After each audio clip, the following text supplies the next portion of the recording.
உங்களுக்கும் ஒரு நேரம் வரும்.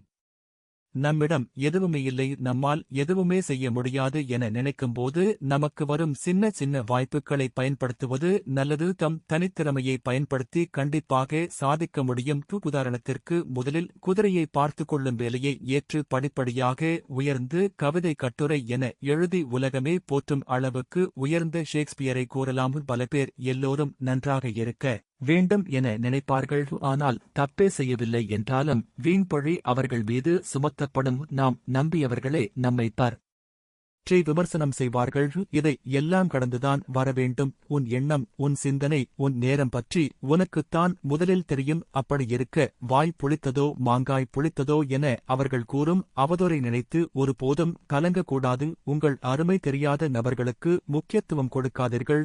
மற்றவர்களின் வார்த்தைகளுக்கு பின்னால் ஓடாதீர்கள் என நாம் முக்கியத்துவம் கொடுக்கும் அளவுக்கு அவர்கள் இல்லை. நம் மனசாட்சிப்படி நாம் நடந்தால் போதும். எனவே நம் அருமை நமக்கு தெரிந்தால் போதும். அடுத்தவர் விமர்சனத்தை பொருட்படுத்தாமல் எங்களுக்கான நேரம் வரும் வரை பொறுமையை கடைபிடித்து வாழ்க்கையில் செய்து சந்தோஷமாக வாழ்வாங்க வாழ வாழ்த்துக்கள்.